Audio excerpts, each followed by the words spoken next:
what's up, guys? Hope your day is going well. So, this is part two of a two-part video that I was making. The first one was my reaction to the subject of race, and that was the truth about race, featuring some things from Denzel, what he thought about the subject and all that. So, this is my follow-up video to that I was talking about. And this is an original content video. This is my own ideas.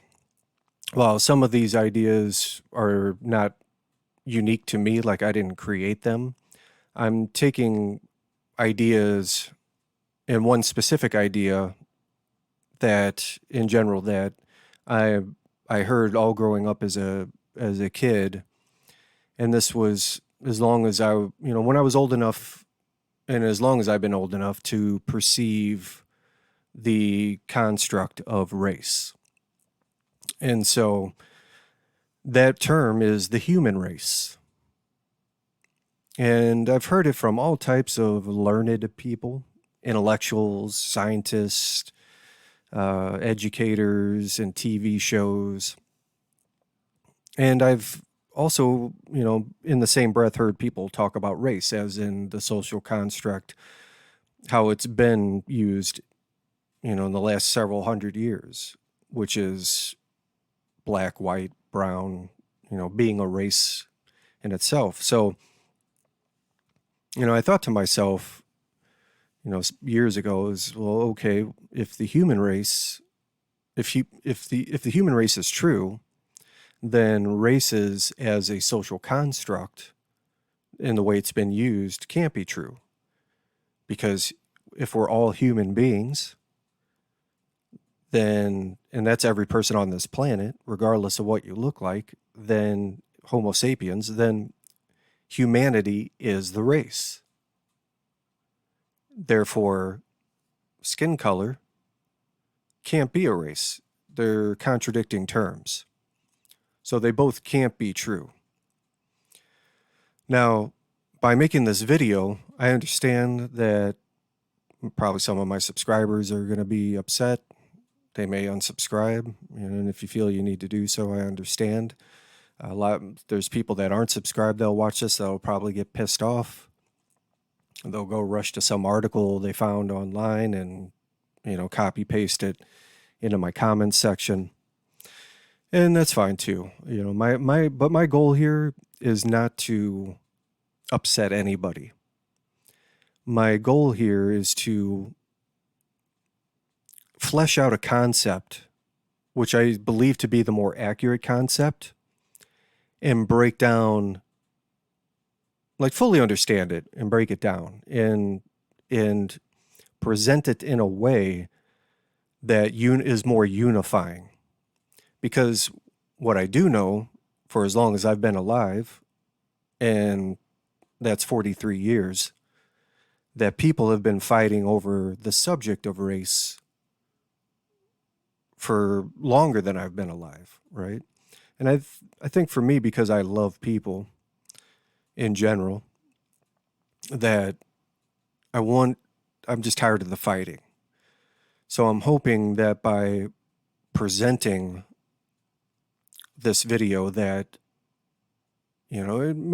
hopefully it can create some sort of shift in consciousness that gives people a new perspective on how to look at this very divisive subject.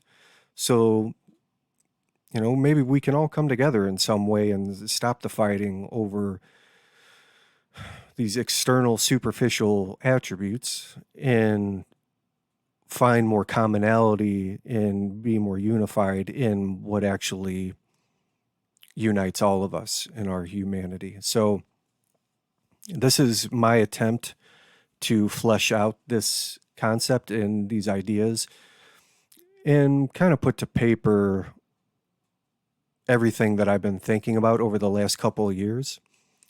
Now, disclaimer, I have recorded a video for this exact video before, and it was my first attempt at putting all this to paper, and it kind of came out discombobulated and jumbled, and I tried to edit it in a way that would, get my point across, but I felt like that was probably just a good run through and it would be better to re-record this. So this is my attempt to, again, flesh out this idea and explain why I think the human race is the more accurate and appropriate term.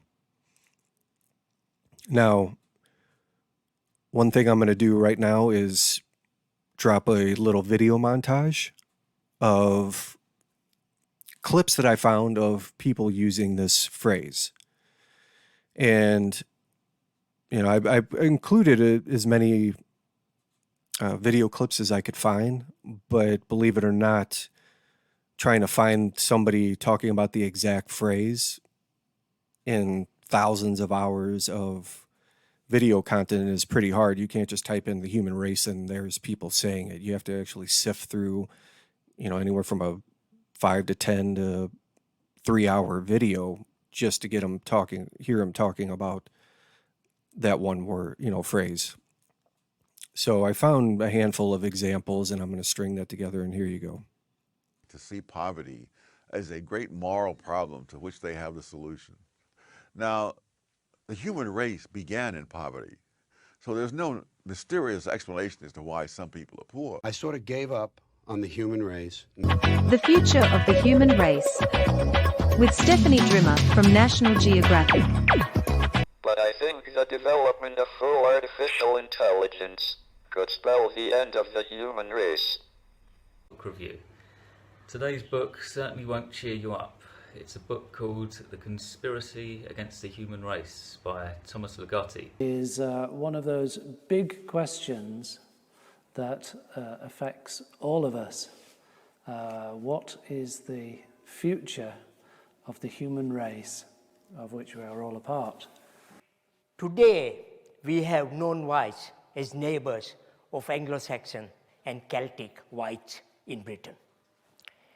Anti-racism is not about recognizing that there's only one human race, but it is about overcoming the psyche that race is assigned by color. All right. So, my hope is with this that people that are watching actually take the time to listen, which is different than hearing. Anybody can hear. Listening is a skill. And I can tell you this from personal experience being in phone sales for 15 plus years. I'm talking cold calling. You have a list of names and numbers and you just dial a number and you start talking to people. And that listening is that tool that you have to develop is something that you do develop over a lot of time, just like any other skill set. So I really hope that you block everything out, you focus on what I'm saying, and hopefully, whoever's watching can find something useful out of this video. Now, a little disclaimer is I don't pretend to be an expert on anything. I'm not presenting myself as an expert. This is just a regular dude, wearing a baseball cap, wearing a Bruce Lee t-shirt, and I'm just a average Joe who has thought about these topics and a lot of other topics, and I'm just trying to put something out there, hopefully to do something to help humanity. And so that's my disclaimer for this video. All right, so let's get started. Okay, so these are kind of the bullet points of what how I'm going to cover this topic. So the first one is race, then ethnicity, definitions, the human race, and then kind of like my closing summary of everything that we've gone over. So what is race? And I'm talking about the social construct. And really all words are social constructions, right? They're They're words that we create in order to articulate an idea so that we have a way to describe something, right? And that's how we were able to communicate with each other. Now, a race, as it's defined in Wikipedia, is a categorization of humans based on shared physical or social qualities into groups generally viewed as distinct within the given society. All right, and it came into usage in the 1500s and refers to groups of various kinds, including those characterized by kinship relations.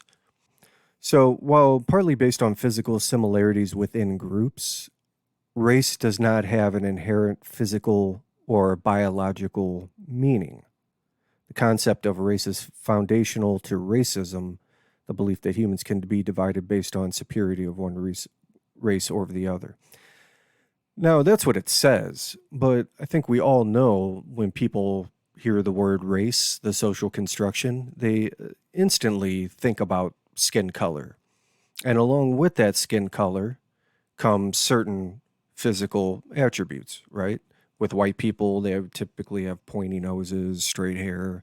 I mean, they can't have curly hair, right? But there's certain physical external attributes that are associated with being white. Same way with being black. You have certain hair type, certain facial features, etc., etc.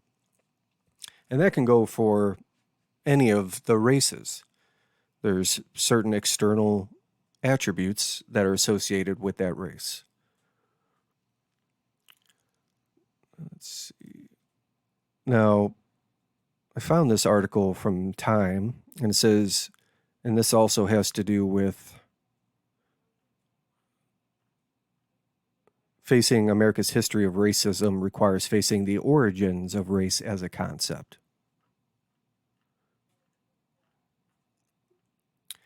So I highlighted this part, and it says Europe also bequeathed Americans with the very category of race by the 1770s. German figureheads, including Immanuel Kant and J.F. Blumenbach, the latter of whom coined the term Caucasian because he believed that the original prototype race originated in the Caucasus region, affirmed that the new biometric and anatomical discoveries justified the use of the modernistic word race to distinguish among human subspecies. Now, I highlighted this because we know that race was initially, well, it is part of the reason, but people know that it was used to categorize other white people. Now, the reason why I highlighted this specific paragraph is because not only was there the reasons why they used race to categorize these other people and that to be racist or to denigrate other skin types, they also looked at these other people as human subspecies. So meaning that they weren't like them. Obviously, they had 2 arms, 2 legs, and they may have considered them people, but a lower standard of people, a subspecies, not exactly fully human in the way that they were human. So I think that is a big marker in the construct of race and how it's used today. Well, how it was used back then, and then how it became racist and how it's perceived today, and that it's always been about white people holding down everybody that doesn't look like them. So this right here. Racial classification schemes provided the most powerful framework for understanding the divide between white and black. Some naturalists took this one step further, proposing that Africans actually formed a different species entirely. Predictably, this later idea was adopted by some members of the pro-slavery lobby in the United States. All right. So, a lot of people in modern times that are always harping on the drum or banging on the drum of race always go back to colonial times or colonial racist white Europeans. And even though this term goes back further than that, the point I'm trying to make is that right there is that proposing that Africans actually formed a different species, an entirely different thing than what they were. And that's how race, especially in the modern context, where it evolved from. So we know through today's scientific and medical understanding, through looking at DNA and the human genome, that in fact we're not different species. We're all Homo sapiens. And so that's why I have this right here, humans, Homo sapien. So that the genus is Homo or human, right? And all of us today are human beings. We're all Homo sapiens. And we can look to other mammalian species, and they have kind of, obviously they have the similar, well, they're set up in the same way scientifically, right? So they have dog, Canis familiaris or Canis lupus familiaris, Canis or canine, being the genus or dog. Same way with cat. Cat, Felis catus, feline or cat being the genus. So that's where we have parallels within other mammalian species here on Earth. Now,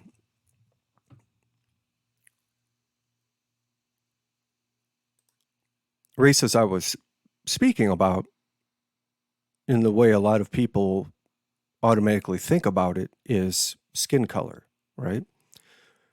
Now, what is skin color? Really, what is it? Well, skin color really is just melanin. And melanin is a substance present in the skin that produces pigment. Each person will have a different amount of melanin in their skin, and this variation is due to genetics and other factors. Now, thinking about this, yeah, sure, that makes sense, because Africans who've lived in Africa, where it's extremely hot and arid, and have lived there for thousands of years, their skin, which has melanin in it, has adapted to deal with the harsher sun climate in that continent and the UV rays. Just like Vikings, people that lived in Scandinavia, Norway, Finland, Sweden, Denmark, who had more colder, less UV harsh climates, their melanin wasn't needed as much, so they developed lighter skin. And really what this tells me, or demonstrates to me, is the wonderful adaptability of the human body, and how the body can adapt to different environments and give the body the best chance of survival in that environment. That's all that says to me. So really, that's all skin color is melanin. Now, I do believe in this article, they tried to say that white people don't have melanin, but they do. White is a color, just like black, brown, yellow, red. These are all colors. It's just all ways the human body manifests itself in its adaptability based on genetics and its ability to cope with the environment that it's in. And that's what epidermis is, the scientific term for skin. So what's a melanin's function? Pigmentation of hair, pigmentation of skin, protection of the eyes and skin from sunlight. And that's the big kicker right there is sunlight. Now I do believe, okay, it also produces, it's responsible for coloration in lips, nipples, vaginas, penis, glands, etc. And so the benefit of melanin is UV absorbing agent and is to protect the skin against effects of UV light. So that's all it is. It has no value. It is nothing other than, our natural way to cope with the environment. Now, skin color or melanin, we know has been used to basically been labeled as race, right? So if humanity is the race, then race as we understand it can't be skin color. It's a contradicting term. Skin color has to be something else. All right. And so this is where I think we come to ethnicity. Now, I understand the history of race. I've read about it. I understand the definitions of ethnicity. But I think that not so much we have to completely redefine all these terms, but have a more succinct, fundamental understanding of the definition that isn't so broad. So, for example, ethnicity. Ethnic group or an ethnicity is a group of people who identify with each other on the basis of shared attributes that distinguish them from other groups. Those attributes can include common sets of traditions, ancestry, language, history, society, culture, so on, nation, religion, social treatment. Now, that is the broad sense of the term ethnic, and I don't disagree with that, but I also think in the context of the discussion of race and being biologically attached, I don't think all those apply. Now, if we look down here a little further, you'll see ethnicity, which is, a variation of ethnic, may be constructed as an inherent or societal imposed construct. All right, here we are with construct, which is all words are constructs. Ethnic membership tends to be shared cultural heritage, ancestry, origin, myth, history, et cetera, but here we get to the end, or physical appearance. Now, I think when you strip away all the other superfluous markers or identifiers, this is at its fundamental core what ethnicity is.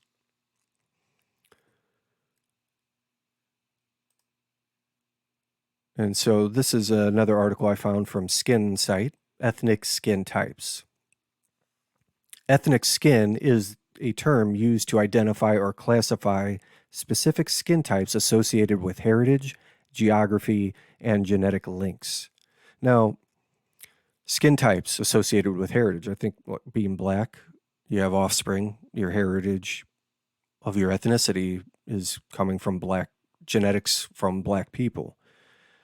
Geography and genetic links, well, I just mentioned genetic links, but geography would be, this Africa. So while I don't think geography is, well, I don't think geography is in the fundamental definition of ethnicity.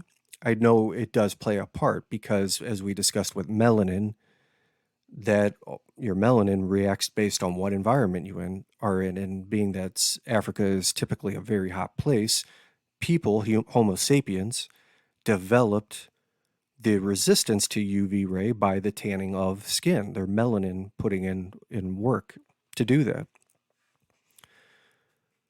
in the same way people from India who don't look superficially like in some of their attributes like Africans, but they can have very dark skin.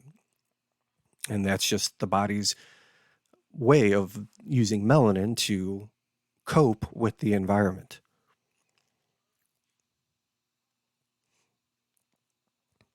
Okay, so this was actually the article that I was looking at where it said term people of color has been a more global descriptor that applies to those of any ethnicity with darker skin tones. So while we all have ethnic skin, we're all not people of color. Now, this is where actually I disagree with this because white is a color.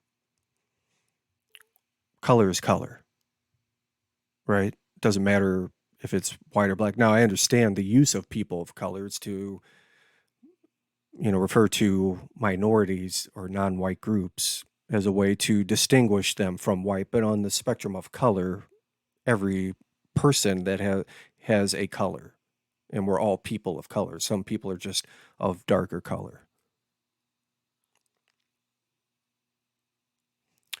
Right. Darker skin is different from lighter skin. No kidding.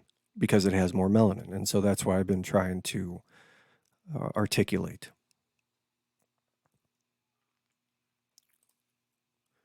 Now, this is another article I found. It's called Ethnicity, an African Predicament. And the challenge of ethnicity in Africa. Ethnicity is more than skin color or physical characteristics. And I would say physical attributes, not characteristics. More than language, song, and dance, it is the embodiment of values, institutions, and patterns of behavior, a composite whole representing a people's historical experience, aspirations, and worldview. Now, I don't believe ethnicity is more than skin color in terms of the context of race that we're having. I do agree outside of the context of race in this discussion that yes, it can include these things, but I would say a lot of this is actually language, song, dance, values, institutions, patterns of behavior. This is cultural, I think would be the proper term for all this, because you could take a white guy or a brown guy or a yellow guy, whatever color, right? And, input them into this environment. And even though they look completely different from the native people, they will embody the same language, song, and dance. And I understand that people say, well, that's what ethnicity is. And I get that. But I think this ethnicity and its application is too broad of a term for this argument. I think ethnicity is skin color and all this other stuff is cultural. And that's the distinction between ethnicity and culture. What defines a race? What defines ethnicity? Right? And so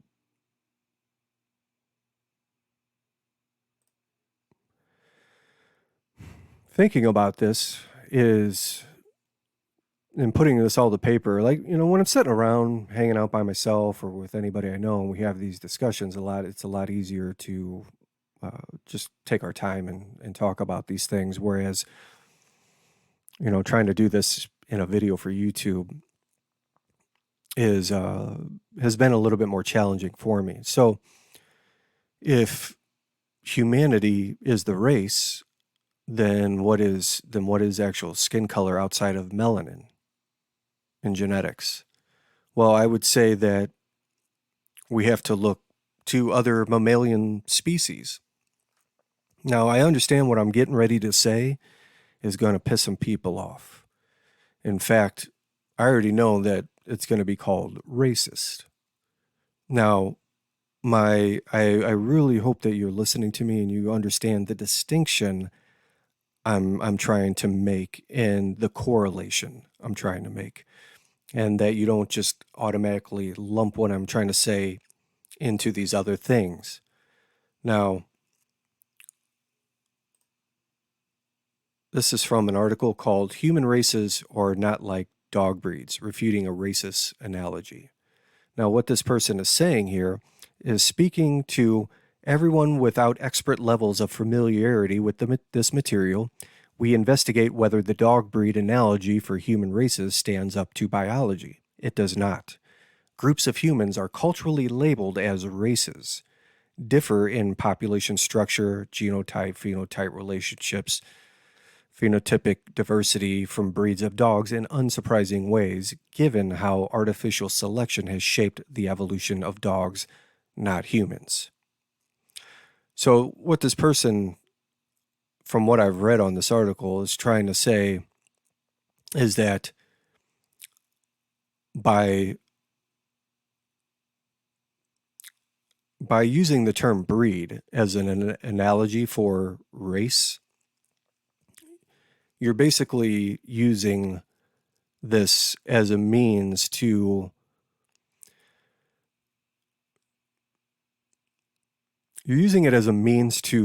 say that everybody who is not white is a subspecies or inferior in some way.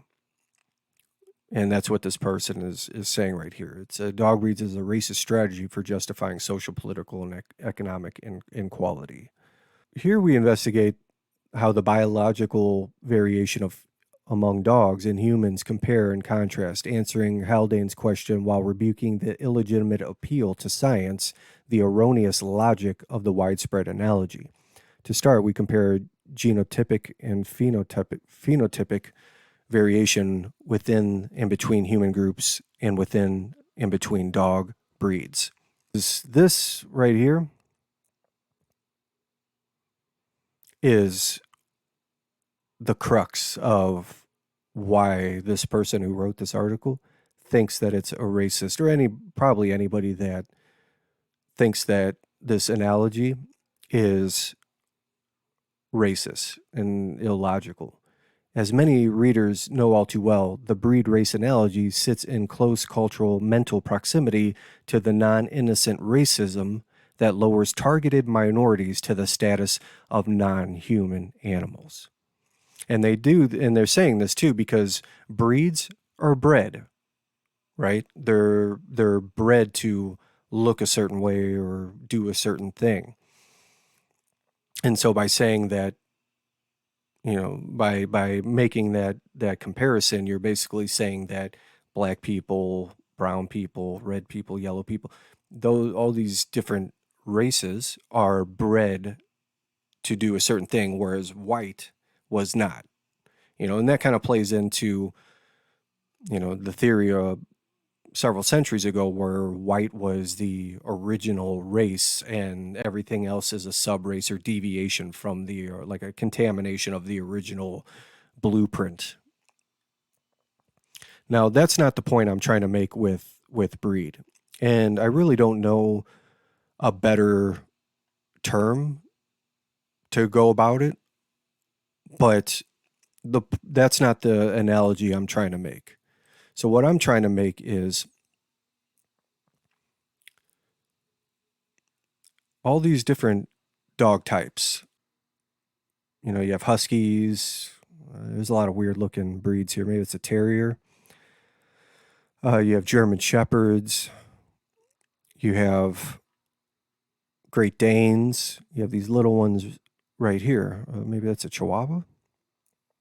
And those are different breeds. So my point is not in that human beings, white, black, brown, whoever, are bred to look a certain way with purpose and intent. My point is that superficially, externally, these two different breeds look different. They look the same. They have 4 legs, snouts, 2 ears, 2 eyes, but they externally, superficially, their attributes look different. They're different breeds. They look different on the outside. Fundamentally, they are the same thing. They are dogs, right? So You can look at that with cat.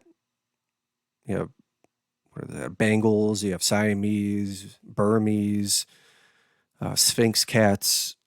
They all fundamentally are the exact same thing, and they all look like cats, but superficial attributes,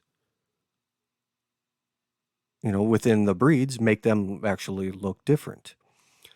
And so I don't believe human beings are bred in that way. I'm not trying to make that comparison. So don't crucify me for saying that. The only parallel I'm trying to draw is that while black, brown, white, all these different types are fundamentally were the exact same thing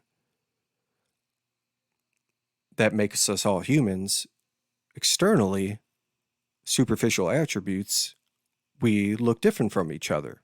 But not, it's not like we don't look like human beings, right? So that's the only comparison I'm trying to make with the breeds, not the other thing. And what's basically the argument of this article right here. So if ethnicity is skin color and loosely, and I'll say loosely correlated with breed, in that looking very different superficially, but fundamentally being the same thing, then what are the fundamental characteristics of race as it pertains to the phrase the human race? Well, right here, you got body size, metabolism, the senses, locomotion, skin and hair, teeth and mouth, digestive, urinary tracts. And so I would say skeletal structure would be part of it. The same type of organs, circulatory system. I think there are probably also commonalities between other mammals and humans that we share, which makes us, mammals, that's obvious. But you even have down to the way dogs see, hear. Some dogs see better than others, hear better than others. I get that. But fundamentally, they have the same characteristics. Pads and nails, shows you their legs, skin and hair, same canine teeth and molars, premolars and scissors, in the same way that humans have the same amount of teeth and all that. So to me, outside of whatever the external physical or external superficial attributes of humans are, regardless of what color you are, they have to, the characteristics of a race have to transcend those superficial attributes. So then let's examine the human race definition. Human beings in general, humankind. Simple enough. So what then is the human race? What are those characteristics? Well, I would have to say we all have the same skeletal structure. We have the same type of femurs, and we all have the same arms, radius, ulnas, phalanges, carpals, metacarpals, 10 fingers, 10 toes. We see the same way. We have the same circulatory system. Like I said, same organs. We all have consciousness in the way of being able to perceive reality and our own existence. It comes with being a human being. So I'd say these are the fundamental characteristics of a human being, regardless of what anybody looks like on the outside. We all share this common denominator, this fundamental foundational thing of what makes us a human being, and thus the race. Now, there was a article that I found out. Here we go. So why is the human race called a race? And so this is from 2009. And this question about race goes back even further than this article. And I'll show you that here in a second. So the question is, I'm curious about the phrase human race. As far as I can see, we don't refer to any other species as a race. Why is that? And are the terms human race and human species interchangeable? Answer. Today, we do not refer to other species as races, but at one time we commonly did. Now, the use of race to mean species survives chiefly in the phrase human race. So yes, I'd say the phrases human race and human species are interchangeable. So race is just another way, it's the social construct for another social construct created word, species. Just another way to say it.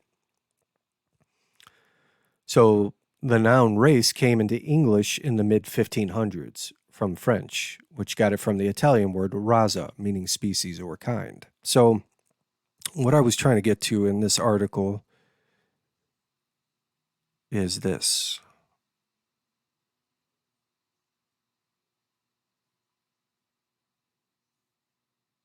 In the phrase human race, the word essentially means species. Soon after race entered the language, one of its meanings, sometimes poetic and sometimes literal, was mankind.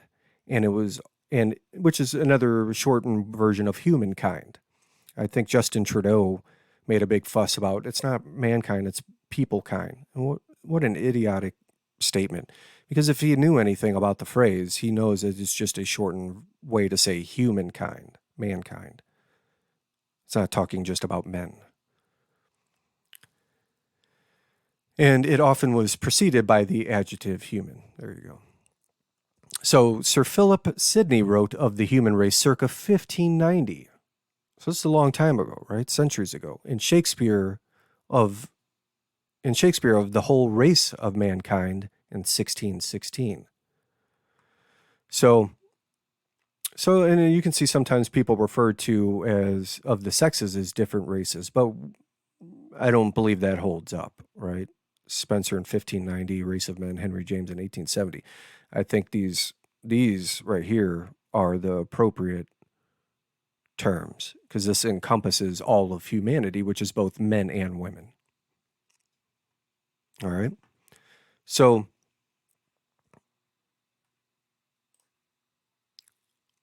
in closing, let's wrap this baby up.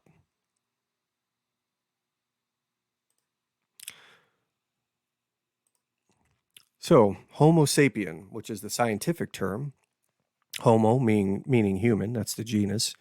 Homo sapien, human being, equals human being, and equals the race. Race is just another word for the species, Homo sapien.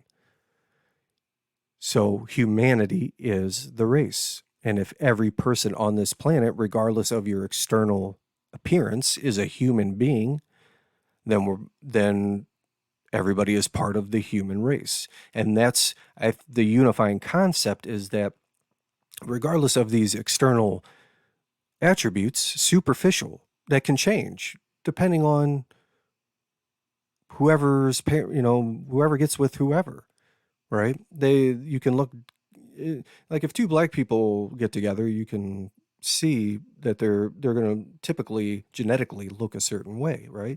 Same way with two white people, brown people, et cetera, et cetera. That's just how genetics work. But if you mix black and white, black and brown, white and brown, you name it, you'd get a variation of the external appearance. So what I'm trying to, the concept I'm trying to get in across with this humanity, the unifying thing is that none of our equality that people are out there fighting about, that they're arguing over skin color and it's race is being used, in my opinion, as a way to keep people fighting. It's an argument from a point of a fallacy, a lie that, like I said, is designed to keep us fighting and made so much about this skin color. And they're trying to make the equality of, Black Lives Matter and or whatever lives matter, in that, it's all based in this melanin, this skin color. And so they're putting the value in that. And to me, that's not where any of human beings' value lies, right? That's not, we're not equal just because we say we're equal. There has to be a reason why we're equal. And this is why we're equal, is because we're equal in our humanity. No matter what you look like, this is what makes us all equal and gives us value right there, equal in our humanity. Now, ethnicity, as I was saying, is just melanin, black, brown, red, white, yellow. Now, you can have subcategories of the foundational fundamental thing, like, say, Caucasian or British or, Ethiopian, right?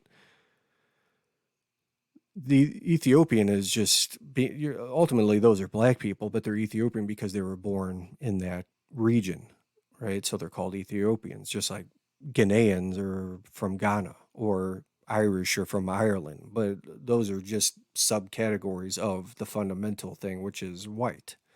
So I think when you boil it all down to its basic thing, you get just this right here, which are just ways of us articulating color in these superficial attributes. Ethnicity is just a variation of the same fundamental thing, human race, or the race itself, right? Now, as we said, what defines the race? It has to transcend superficial, arbitrary attributes. And I do believe that obviously there's attributes associated with certain ethnicities, but I do think that they're arbitrary because the way that attribute can look really just depends on who's getting together, which side of the parent's genetic material dominates your development.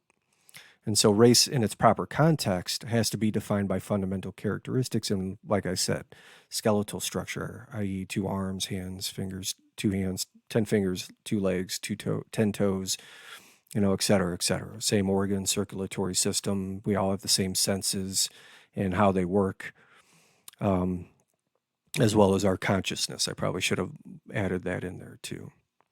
So the variation of superficial attributes doesn't make you a new race, just demonstrates the diversity of the fundamental race itself, which is human, the fundamental thing, human being.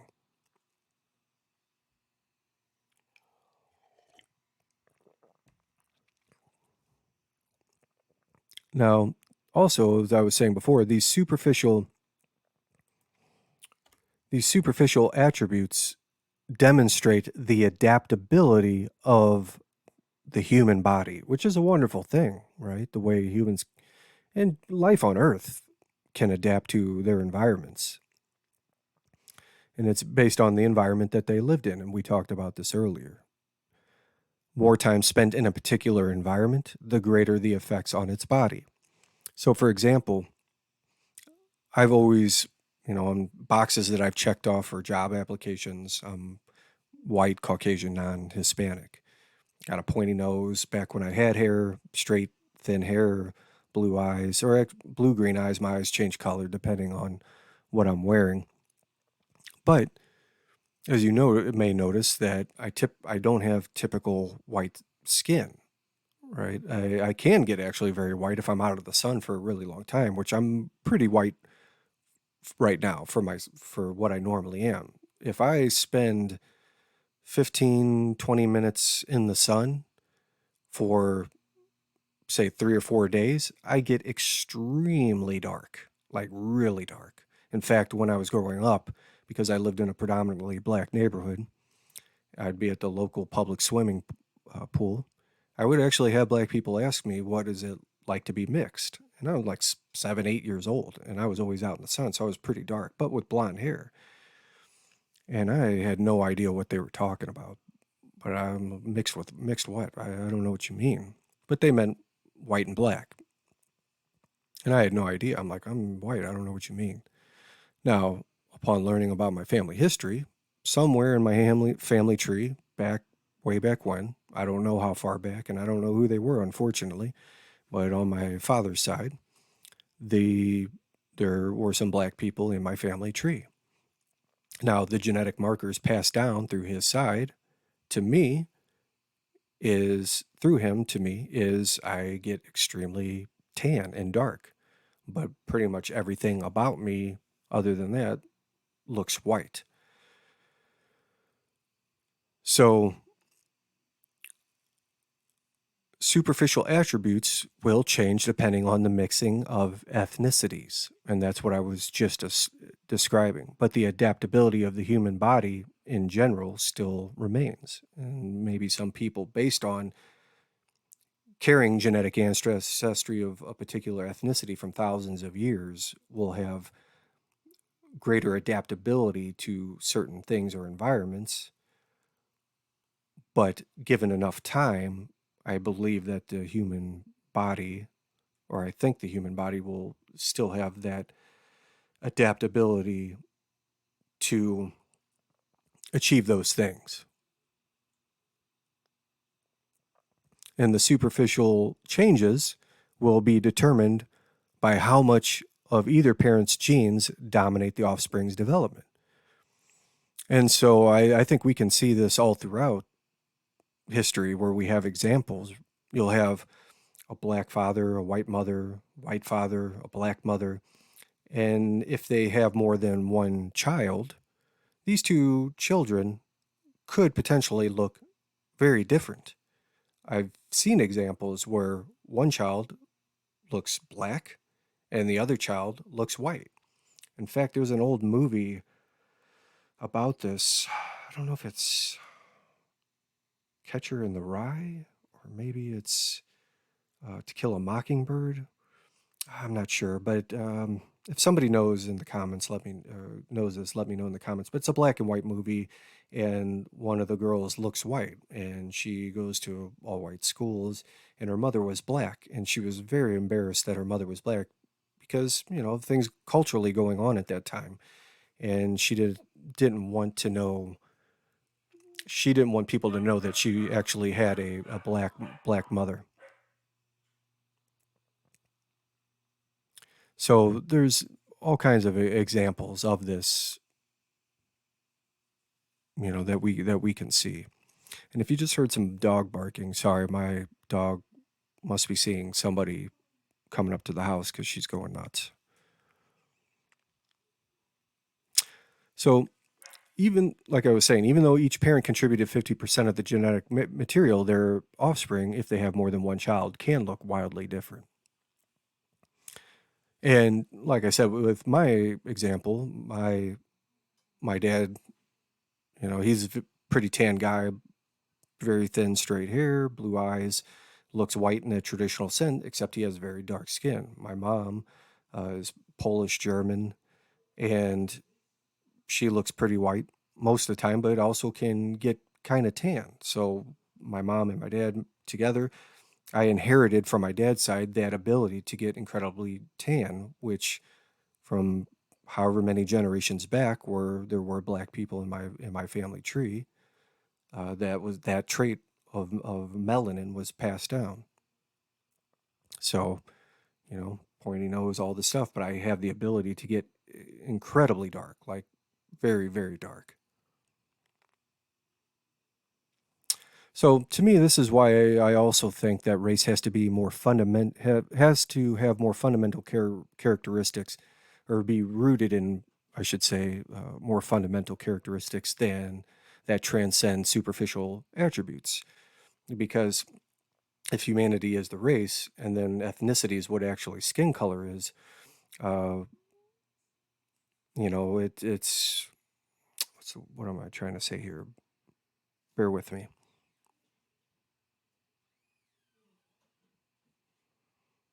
For humanity to be the race, that it can't be based on those external things, because from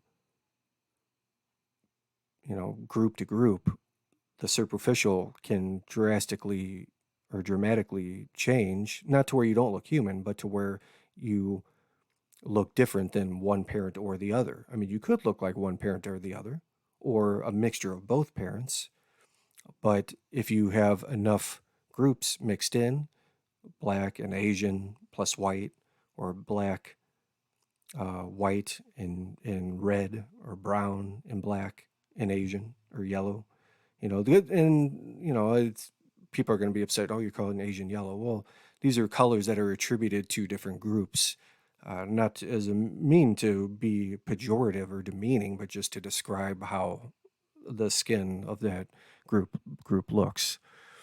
Just like Native Americans were called red, they had a red hue to their pigmentation, to their skin. All right. So, like I said above, these characteristics have to transcend the superficial. They have to be rooted in core things that we all share, regardless of how the external can change depending on who's getting together and which genetic material dominates the development of that offspring. So, my attempt in all this is because people have been fighting for centuries over superficial attributes. And I believe, my personal opinion is that I believe that these attributes add and give zero value to your humanity. That's actually not what makes you as a human being important or have value in any way. They mean nothing. And I truly do believe this. Just like your hair type, straight hair, curly hair, coarse hair, thin hair, or color, brown, blonde, black, eye type, whether you have big eyes or squinty eyes, or whatever shape your eye is, or the type of color, blue, brown, black, gray, whatever. I mean, you might find aesthetically more appealing, but it actually, whatever that color is, some people love brown eyes, some people love blue eyes, whatever it is, that's a personal preference. But in all actuality, that color adds no value to your humanity, just as being tall, short, fat, skinny, what have you. And I would even also like to throw in there, or what is between your legs, whether you have a penis, a vagina, straight, gay, non-binary, whatever any of that stuff, sexual preferences, or how you identify. That adds zero value to your humanity. So if none of these things actually add to your humanity, then what gives you value as a human being? Right? What gives humans their intrinsic value? Intrinsic meaning being innate to what you are, that can't be taken away from you based on, say, the external attribute changing, or or say losing a limb, right? Or being born without a limb, because that's a defect, right? A genetic defect. So the value actually can't be in these things. Now, this is my attempt to kind of explain where the intrinsic value is and comes from. And this is just my perception. Now, if I'm wrong on this, by all means, you can chime in and give me what you know it to be. But for the materialist or the naturalist, the person that's just interested in the substance of existence, reality, wood, this mic, you can knock on it, the tree, the rock, the water, that's material. It would have to be the fundamental characteristics that demonstrates that we are actually more the same than different. All right? All these things that each human being on this planet shares that makes us what we are, regardless of how you look on the outside. And that's what I'm saying right here. The thing that binds us in our humanity, regardless of external appearance. Now, on the flip side of that, you have the theist, for the theist, someone believes in God, and theist comes from the Greek word theos, which is God. An example of somebody who would be a theist would be, somebody who's of the religion Judaism, a Jewish person, and which is different than genetically Jewish. That would be from the tribe of Judah. But anybody who is part of the Jewish religion, or a Christian person, somebody who's in the religion Christianity, they would have to submit that their value transcends the material altogether. They believe that every single person has a spirit, a soul, and is made in the image of God. All right, and this image includes logic, reason, free will, ability to reflect, built-in moral compass or conscious. And it's these immaterial things which transcend all of that. All right, because if even in the fundamental characteristics, excuse me, even in these fundamental characteristics, say the skeleton, as I were to say, you have in these things, if you were born without, say, an arm or a leg, because that's a genetic defect, is your value slightly less? And it's possible, I'm not saying it is, because people would know that that's a genetic defect and it's not their fault, that they would still hold the same fundamental value or have the same intrinsic fundamental value as everybody else. And I have no problem with that argument or viewpoint. But it's also possible that people can make the argument because you were born without one of these fundamental characteristics that you could be slightly less valuable than the people that have them. Whereas this right here,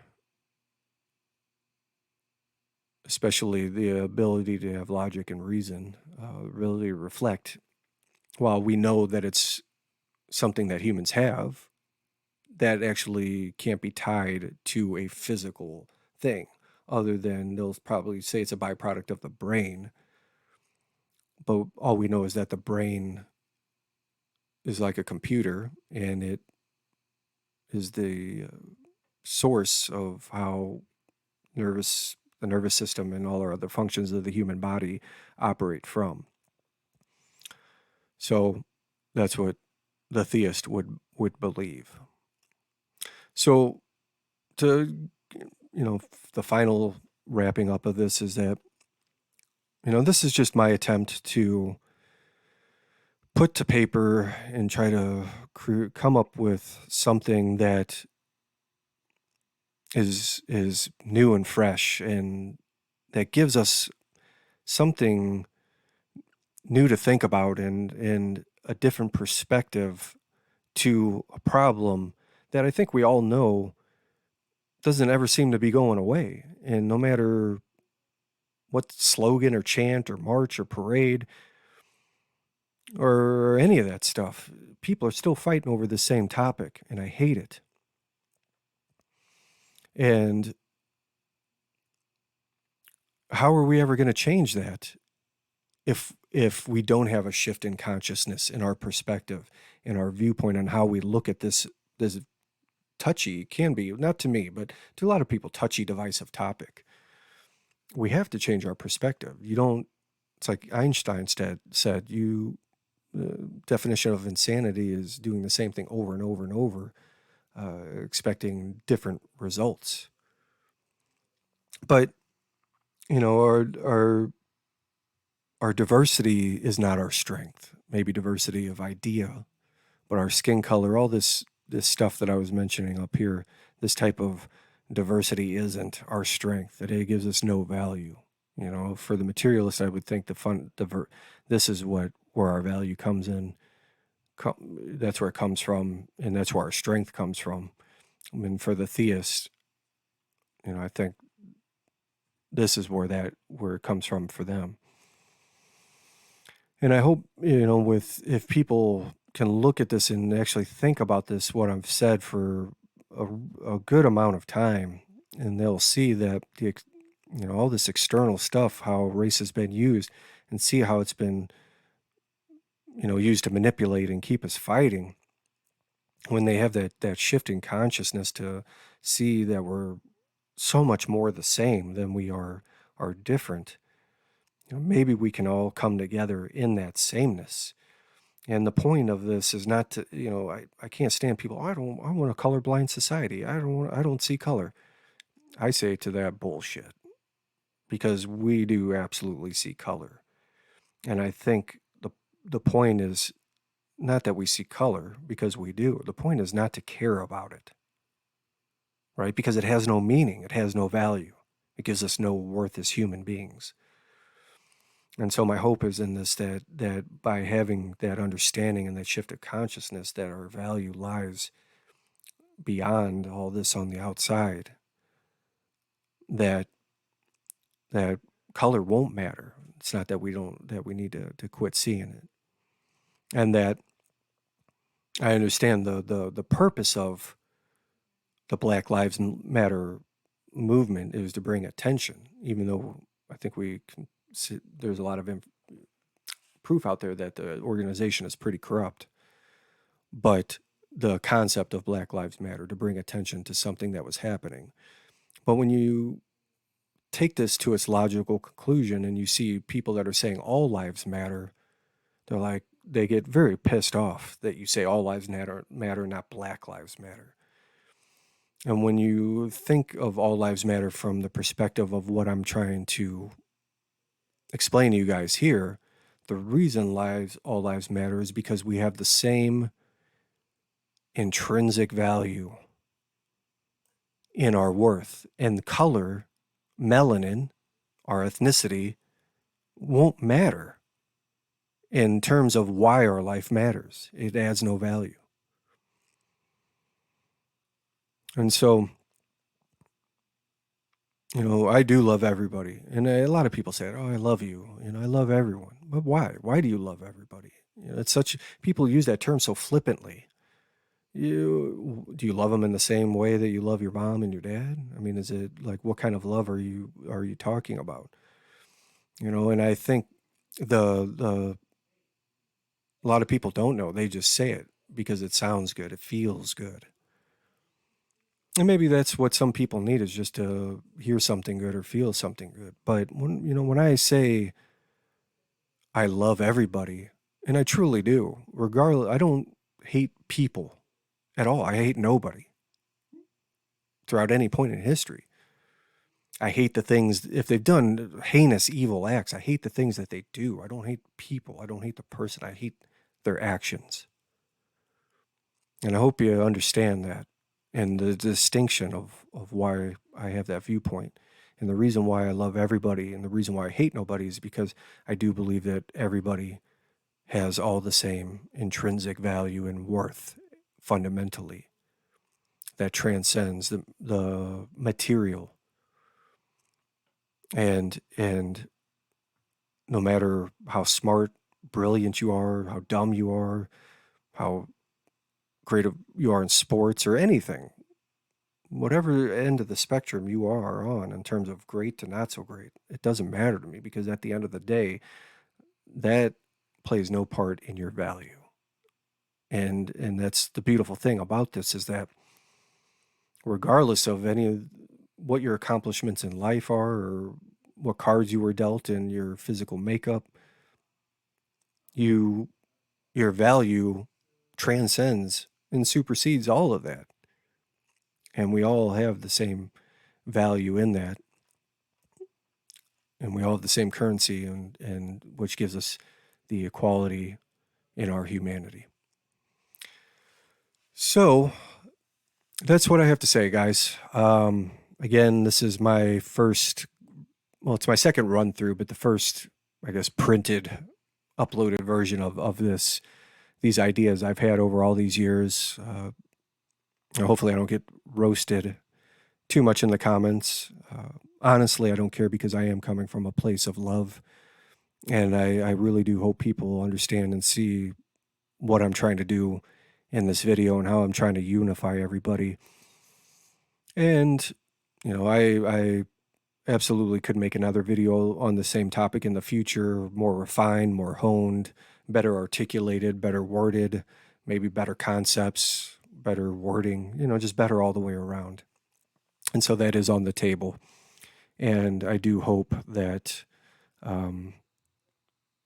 this can be maybe a springboard just from a regular average guy out here in the one drop in the sea of people that can inspire some sort of shift in consciousness that allows people to perceive our species in a way that understands that we're all one race and that we're all the same more than we are different, and allows people to move on past the lies so that maybe we can all start loving each other more than hating each other and fighting and killing each other. And we can actually move on as a species to more important things for our species, because we have so much potential to achieve. And so if you've made it to the end of this video, I really appreciate you. I appreciate your time. Thank you for hanging with me. And I hope to see you guys in the next video. Take care. Have a blessed rest of your day. Bye.